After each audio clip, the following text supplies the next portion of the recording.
Salut, ce soir j'avais envie de partager avec vous une réflexion autour du sujet d'être soi-même. Donc être soi-même dans la vie de tous les jours, être soi-même quand on crée, être soi-même quand on se filme.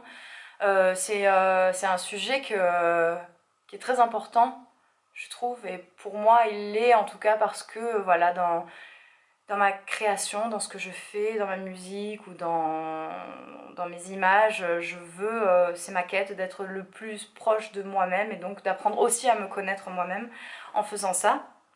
Et donc c'est une réponse à Antoine BM, plus particulièrement à une vidéo qu'il a postée hier, donc je vous mets le lien en barre d'infos. C'est une vidéo revue où il traite de plusieurs sujets, dont le fait d'être soi-même quand on se filme. Vous allez voir, c'est peut-être le deuxième ou le troisième sujet qu'il aborde dans la vidéo, et toute la vidéo est très intéressante dans tous les cas. Je vous conseille d'aller voir cette vidéo si vous ne l'avez pas vue. Donc vous allez voir que au début je vais partir un peu dans des contrées obscures, on va pas trop, vous n'allez pas trop comprendre pourquoi je parle de ça, mais petit à petit je vais me rapprocher de ce que Antoine BM dit dans sa vidéo. Donc en fait tout a commencé hier soir.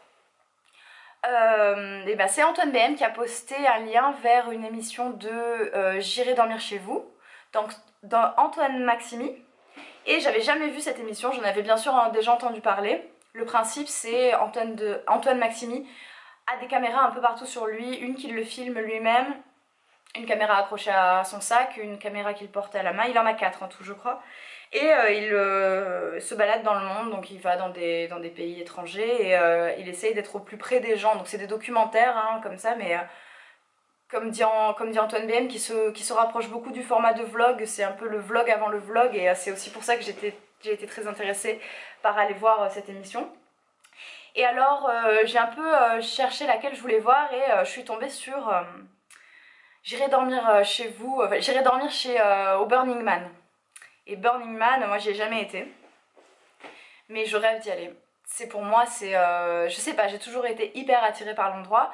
Donc en fait c'est un festival qui se passe dans le désert du Nevada, aux États-Unis. Et en gros pendant une semaine, les personnes s'installent dans ce désert et font des performances artistiques.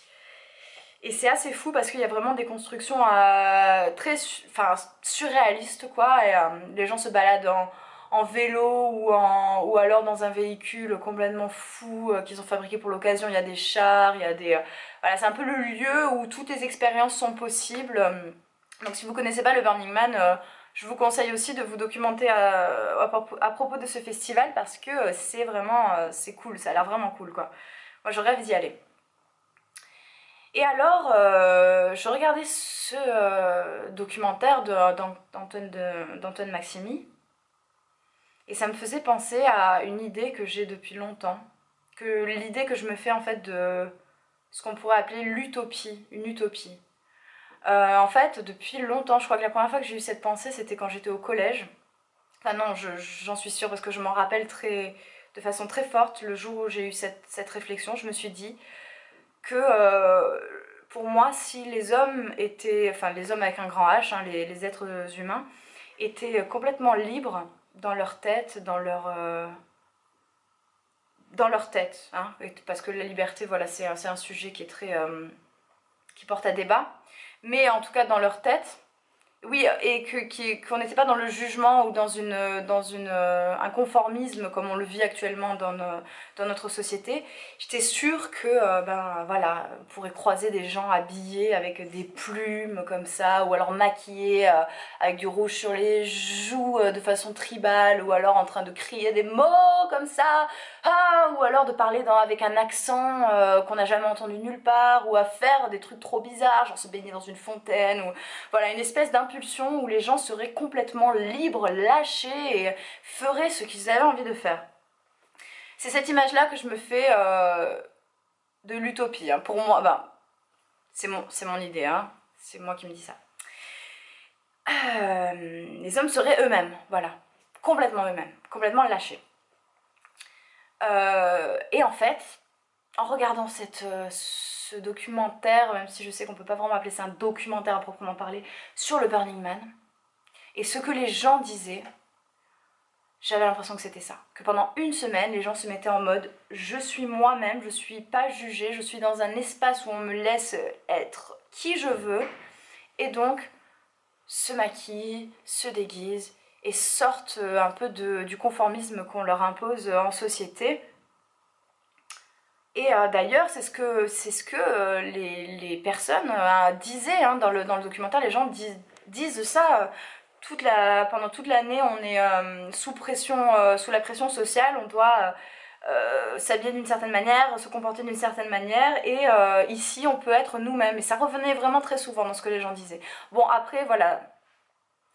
Je sais bien que la liberté commence là où s'arrête... Enfin, la liberté s'arrête là où commence celle des autres. Je dis pas qu'il faut être nous-mêmes au point de faire du mal, mais voilà, rien que dans les vêtements, le maquillage, les choses comme ça, je pense qu'être soi-même va beaucoup plus loin que ce qu'on entend par là en règle générale. Et donc, là c'est un peu poussé à l'extrême ce que je dis, mais je pense que si on injecte un petit peu de ça dans notre vie de tous les jours, en fait, on devient un artiste dans notre existence. Parce que, en fait, pour moi, l'expression artistique, c'est avant tout chercher qui on est profondément par l'expression artistique. Et je pense que ça va plus loin qu'une musique ou une image ou voilà, ce qu'on entend par l'art en règle générale. Je pense qu'une conversation avec quelqu'un, il peut y avoir une part d'artistique là-dedans. Le fait d'être nous-mêmes quand on se filme, ça aussi c'est quelque chose qui porte l'art, qui est artistique à mon sens. Pour moi, tant qu'on arrive à transmettre qui on est par n'importe quel médium que ce soit, voilà, une phrase, rien que, c'est pas pour rien, on dit des performances, ben voilà, rien qu'un acte en lui-même peut être une forme d'art.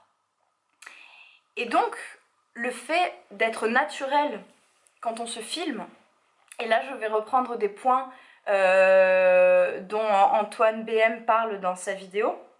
Par exemple, donc, il fait référence à un commentaire qu'on lui a laissé de Vincent, qui dit que à la télé, et j'ai trouvé ça très intéressant, qu'à la télé, le professionnalisme est un gage de qualité, tandis que sur YouTube, c'est le fait d'être nous-mêmes et d'être proche, que notre communauté se sente proche de nous, qui est un gage de qualité.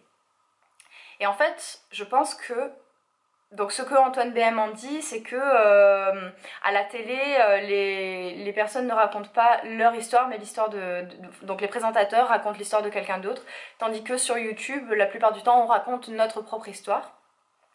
Et moi je pense, donc je suis d'accord avec ça, mais je pense que ça va aussi que les personnes, les présentateurs sont des sortes d'acteurs. On entend, les journalistes parlent toujours avec la même intonation, y a des codes comme ça, et en fait c'est un peu comme s'ils étaient dans une pièce de théâtre, ils ne sont pas eux-mêmes. Tandis que quand on se filme devant notre caméra, on se rend bien vite compte qu'à trop vouloir jouer aux journalistes, ben en fait on n'est pas nous-mêmes et on n'est pas crédible, enfin on n'est pas crédible, on n'est pas...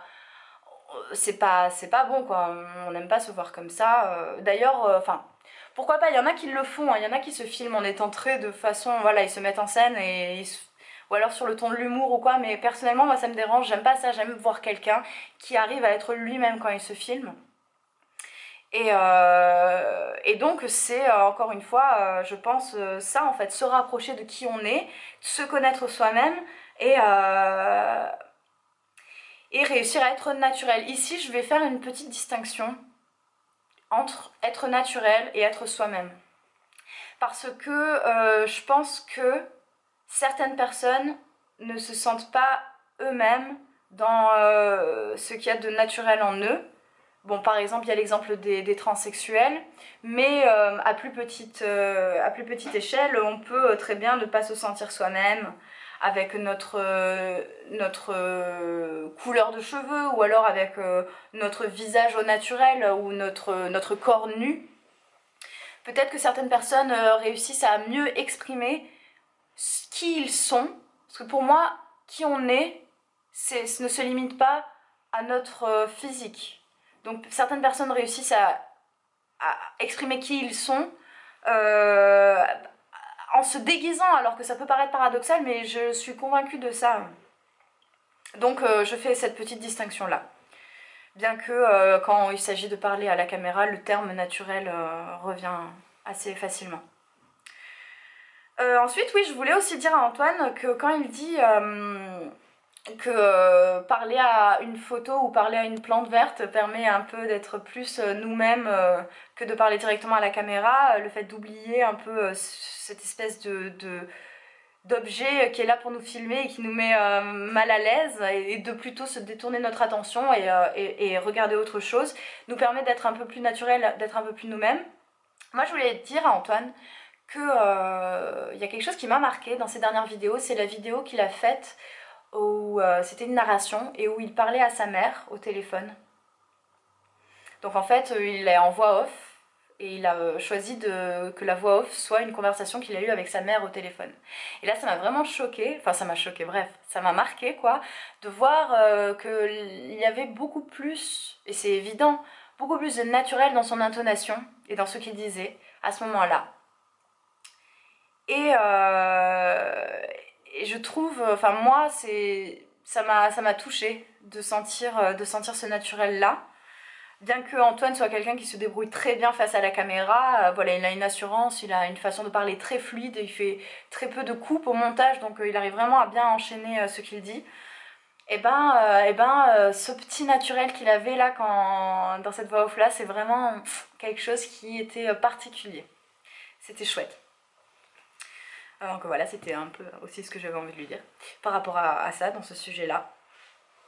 Voilà, je pense que j'ai fait le tour. Je regarde un peu les petites notes que j'avais.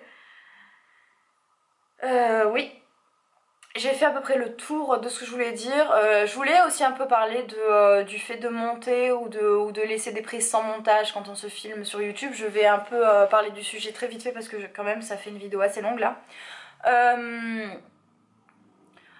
Pour moi, exprimer qui on est sur YouTube, ça doit passer par ne pas faire du tout de coupe au montage.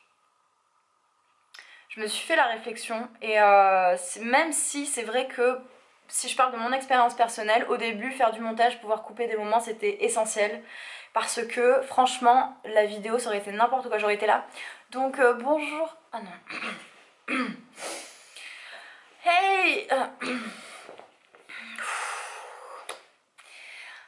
oh non, vous voyez le genre c'était pour moi c'était une... C'était... En fait, au final, c'est paradoxal, mais ça me permettait d'être plus moi-même, de pouvoir faire du montage. Parce que ça m'enlevait le poids de me dire « Oh là là !» Je pouvais faire des blancs pendant 3 minutes à fixer le plafond, à me demander ce que j'allais dire, et revenir et être un peu plus à l'aise. Donc, petit à petit, je pense qu'il faut aller vers ne pas faire de montage du tout. Parce que, et ça, c'est Ernesto 2.0, dont je vous mets aussi le lien en barre d'infos. Avec qui pendant un de ses lives on en avait parlé et ouais, je suis d'accord, il faut aller vers pas de montage du tout si on est dans une quête d'être soi-même à 100%, parce que comme Ernesto disait, il y a le langage des yeux, il y a les blancs qu'on fait à un certain moment, la posture quand on change de posture et tout, ça parle beaucoup et ça ouais, c'est sûr que c'est pas facile à assumer au début, mais je pense que petit à petit, c'est vers ceux qu'il faut se diriger si on veut être soi-même en se filmant sur YouTube. Voilà, bah écoutez, moi je suis hyper ouverte à la conversation sur ce sujet. Si vous avez des choses avec lesquelles vous n'êtes pas d'accord, on peut en discuter. Vous pouvez aussi, si vous voulez, me faire une vidéo pour me répondre, ce serait trop chouette. Et merci à Antoine BM pour la super découverte de J'irai dormir chez vous. Je vous dis à demain pour la prochaine vidéo. Et voilà, gros bisous.